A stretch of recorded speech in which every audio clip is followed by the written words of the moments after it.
ಎಲ್ರಿಗೂ ನಮಸ್ತೆ. ನಾನು ನಿಮ್ಮ ಡಾಕ್ಟರ್ ಶಾಂತಕುಮಾರ್ ಗುರೂಜಿ. ಕಳೆದ ಕೆಲವು ಸಂಚಿಕೆಗಳಲ್ಲಿ ನಾವು ಮನೆಯಲ್ಲಿ ಕಾಡ್ತಾ ಇರುವಂತಹ ಸಮಸ್ಯೆಗಳಿಗೆ ನಾವು ಪರಿಹಾರಗಳನ್ನು ನಾವು ನೋಡ್ತಾ ಬಂದಿದ್ದೇವೆ.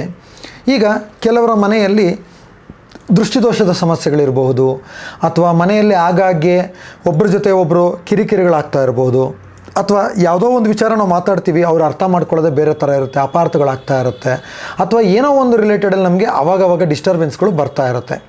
ಇವತ್ತಿನ ದಿನ ನಾನು ಹೇಳುವಂತಹ ಒಂದು ರೆಮಿಡಿ ಏನಪ್ಪ ಅಂದರೆ, ನಿಮ್ಮ ಮನೆಯನ್ನು ನೀವು ಶುಭ್ರ ಮಾಡಬೇಕಾದ್ರೆ, ಅಂದರೆ ಕಸ ಗುಡಿಸಿದ ನಂತರ ಸಾರಿಸಬೇಕಾದ್ರೆ ಕೆಲವು ವಸ್ತುಗಳನ್ನು ನೀವು ನೀರಿನಲ್ಲಿ ಹಾಕಿಕೊಂಡು ನೀವು ಆ ಒಂದು ಮನೆಯನ್ನು ನೀವು ಶುಭ್ರ ಮಾಡಿದ್ರೆ, ಸಾರಿಸಿದ್ರೆ ನಿಮ್ಮ ಮನೆಯಲ್ಲಿ ನಿಮಗೆ ಒಂದು ಧನಾತ್ಮಕವಾದಂಥ ಒಂದು ಪರಿಣಾಮ ಬರುತ್ತೆ.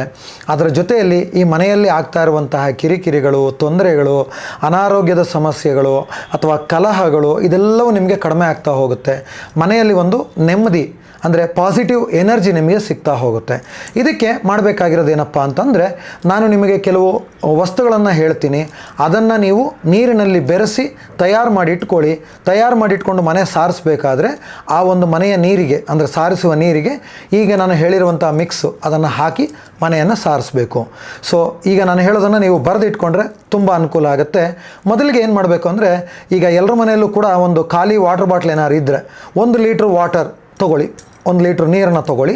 ಆ ನೀರಿಗೆ ನೀವು ಬೆರೆಸ್ಕೊಳ್ಬೇಕಾದಂಥ ವಸ್ತುಗಳು ಈ ರೀತಿ ಇರುತ್ತೆ.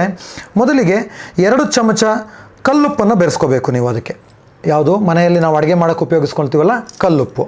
ಅದರ ಜೊತೆಯಲ್ಲಿ ಒಂದು ಅರ್ಧ ಚಮಚ ಅರಿಶಿಣದ ಪುಡಿ, ಅದರ ಜೊತೆಯಲ್ಲಿ ಒಂದು 50 ml ಗೋಮೂತ್ರ, ಅದನ್ನು ನೀವು ಅದಕ್ಕೆ ಮಿಕ್ಸ್ ಮಾಡಬೇಕು. ಅದರ ಜೊತೆಯಲ್ಲಿ ಪಚ್ಚ ಕರ್ಪೂರ. ಈಗ ಮನೆಯಲ್ಲಿ ನಾವೇನಾದರೂ ಮಂಗಳಾರತಿ ಮಾಡಬೇಕಾದ್ರೆ ಕರ್ಪೂರ ಯೂಸ್ ಮಾಡ್ತೀವಲ್ಲ, ಆದರೆ ನಾನು ಹೇಳ್ತಾ ಇರೋದು ನಿಮಗೆ ಪಚ್ಚ ಕರ್ಪೂರ. ಈ ಪಚ್ಚ ಕರ್ಪೂರವನ್ನು ದೇವಸ್ಥಾನದಲ್ಲಿ ನಿಮಗೆ ತೀರ್ಥವನ್ನು ಕೊಡಬೇಕಾದ್ರೆ ಅದನ್ನು ಯೂಸ್ ಮಾಡ್ತಾರೆ. ಅದೇ ರೀತಿ ಸ್ವೀಟ್ಗಳನ್ನು ಮಾಡಬೇಕಾದ್ರೂ ಯೂಸ್ ಮಾಡ್ತಾರೆ. ಗರಂದಿಗೆ ಅಂಗಡಿಯಲ್ಲಿ ಕೇಳಿ ಪಚ್ಚ ಕರ್ಪೂರ ಅಂದರೆ ಕೊಡ್ತಾರೆ. 50 ಗ್ರಾಮ್ ಪಚ್ಚ ಕರ್ಪೂರ ಅದನ್ನು ತೊಗೊಂಡು ಬಂದು ಅದನ್ನು ಕಂಪ್ಲೀಟಾಗಿ ಪೌಡ್ರ್ ಮಾಡ್ಕೊಳ್ಳಿ. ಅದರ ಜೊತೆಯಲ್ಲಿ 100 ml ರೋಸ್ ವಾಟರ್. ಇದಿಷ್ಟನ್ನು ನೀವೇನು ಮಾಡಬೇಕು ಅಂದರೆ, 1 ಲೀಟರ್ ನೀರಿಗೆ ಎಲ್ಲವನ್ನು ಸೇರಿಸಿ ಮಿಕ್ಸ್ ಮಾಡ್ಕೋಬೇಕು. ಈ ಎಲ್ಲವನ್ನು ಮಿಕ್ಸ್ ಮಾಡಿ ಒಂದು ಕಡೆ ಇಟ್ಕೊಳ್ಳಿ. ನೀವು ಯಾವಾಗೆಲ್ಲ ಮನೆಯನ್ನು ಸಾರಿಸ್ತೀರಾ, ಆ್ಯಕ್ಚುಲಾಗಿ ಪ್ರತಿ ದಿವಸ ನೀವು ಮನೆಯನ್ನು ಸಾರಿಸಿದ್ರೆ ತುಂಬ ಅನುಕೂಲ. ಆದರೆ ಇವತ್ತಿನ ನಮ್ಮ ಸಿಟಿಯಲ್ಲಿ ಮನೆ ಸಾರಿಸಲಿಕ್ಕೆ ಅನಾನುಕೂಲ ಆಗುತ್ತೆ ಅನ್ನುವವರಿಗೋಸ್ಕರ ಹೇಳೋದೇನೆಂದರೆ, ದಿನ ಬಿಟ್ಟು ದಿನ ನೀವು ಮನೆಯನ್ನು ಸಾರಿಸ್ಬೋದು. ಆದರೆ ಮಂಗಳವಾರ ಮತ್ತು ಶುಕ್ರವಾರ ಕಂಪಲ್ಸರಿಯಾಗಿ ನಿಮ್ಮ ಮನೆಯನ್ನು ನೀವು ಸಾರಿಸಲೇಬೇಕು. ನೀವು ಯಾವತ್ತು ಮಾಡ್ತಿರೋ ಬಿಡ್ತಿರೋ ನಮಗೆ ಗೊತ್ತಿಲ್ಲ. ಮಂಗಳವಾರ, ಶುಕ್ರವಾರ, ಅದರ ಜೊತೆಯಲ್ಲಿ ಹುಣ್ಣಿಮೆ ಮತ್ತು ಅಮಾವಾಸ್ಯೆ, ಈ 4 ದಿನಗಳನ್ನು ನೀವು ಮಿಸ್ ಮಾಡೋಂಗೇ ಇಲ್ಲ. ಈಗ ನಾನು ಹೇಳಿದ ಎಲ್ಲ ವಸ್ತುಗಳನ್ನು ನೀವು ಒಂದು ಬಕೆಟ್ ನೀರು ತೊಗೊಳ್ತೀರಾ ಅಂತಂದರೆ 10 ml ಈ ಒಂದು ಮಿಕ್ಸ್ ಮಾಡಿರುವಂಥ ನೀರನ್ನು ಅದಕ್ಕೆ ಮಿಕ್ಸ್ ಮಾಡಿಕೊಂಡು ಮನೆಯನ್ನು ಸಾರಿಸೋದು. ಮತ್ತು ನೀವು ನೀರು ಚೇಂಜ್ ಮಾಡಿದ್ರೆ ಮತ್ತೇನು ಮಾಡಬೇಕು, ಹೊಸದಾಗಿ ನೀರು ಇಟ್ಕೊಳ್ಳಿ, ಮತ್ತು ಇದು 10 ml ಮಿಕ್ಸಿಂಗನ್ನು ಹಾಕ್ಕೊಂಡು ಮತ್ತೆ ನೀವು ಮನೆಯನ್ನು ಸಾರಿಸಬೇಕು. ಈ ರೀತಿ ನೀವು ಯಾವಾಗೆಲ್ಲ ನೀವು ಮನೆಯನ್ನು ಸಾರಿಸ್ತಾ ಬರ್ತೀರಾ, ಆ ಜಾಗದಲ್ಲಿರುವಂತಹ ಒಂದು ಧನಾತ್ಮಕ ಶಕ್ತಿ ನಿಮಗೆ ಇಂಪ್ರೂವ್ಮೆಂಟ್ ಆಗ್ತಾ ಹೋಗುತ್ತೆ. ಮನೆಯಲ್ಲಿ ನಿಮಗೆ ಒಂದು ಪಾಸಿಟಿವ್ ಎನರ್ಜಿ ಏನು ಬರುತ್ತೆ, ಅದರಿಂದ ನಿಮ್ಮ ಎಲ್ಲರ ಮೇಲೆ ಒಂದು ಒಳ್ಳೆಯ ಒಂದು ಪರಿಣಾಮ ಬೀರುತ್ತೆ. ಮನಸ್ಸಿನ ಮೇಲೂ ಪರಿಣಾಮ ಬೀರುತ್ತೆ, ದೈಹಿಕವಾಗಿ ಪರಿಣಾಮ ಬೀರುತ್ತೆ.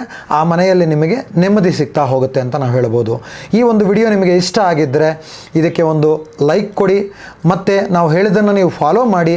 ನಿಮ್ಗೆ ಯಾರಿಗಾದರೂ ಇದು ಇಷ್ಟ ಆಗಿದೆ ಅಂದರೆ ಬೇರೆಯವ್ರಿಗೂ ಕೂಡ ನೀವು ಇದನ್ನು ಶೇರ್ ಮಾಡ್ಬೋದು. ಇದೇ ರೀತಿ ನಿಮ್ಮ ಒಂದು ಸಮಸ್ಯೆಗಳಿಗೆ ನಮ್ಮಿಂದ ಸುಲಭ ಸರಳ ಪರಿಹಾರಗಳು ನಿಮಗೆ ನಮ್ಮ ಒಂದು ಚಾನಲ್ ಮುಖಾಂತರ ಬರ್ತಾ ಹೋಗುತ್ತೆ. ಈ ವಿಡಿಯೋಗಳನ್ನು ಹಾಗೆ ನೀವು ವಾಚ್ ಮಾಡ್ತಾ ಬನ್ನಿ. ಎಲ್ರಿಗೂ ಒಳ್ಳೆಯದಾಗಲಿ. ನಮಸ್ತೆ.